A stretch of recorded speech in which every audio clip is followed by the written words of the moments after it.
The accessory close. I love this one because regardless of how the customer answers, I've earned the right to assume the sale. Desire, do you want to add anything else to your vehicle before you take delivery?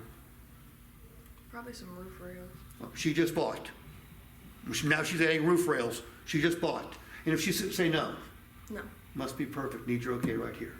So whether the customer says yes or no, you've earned the right to assume the close. Repeat that, repeat that. Will I say yes or no if I write something? No, no, no. Do the accessory close on me. Read it word for word. Are there any other options you'd like added to your truck before you take delivery? And before you take delivery are the key words there. No.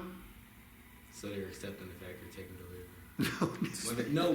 When they say no, they're accepting the fact. No, when they say no, it means you just earned the right to assume the sale. Vehicle must be perfect. Okay, this down here so I can get it ready for delivery. Josh, do it on me. Are there any options you would like to add to the vehicle?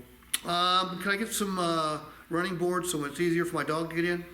Sure. Yeah, we can talk to parts about it. I just need you to sign right here. There you go. There you go. For sure, Close me. Are there any other options you'd like to add to your vehicle before we take delivery today? I'm gonna need a trailer hitch. All right, we can definitely work that out for you. Just give us the okay right. Good girl.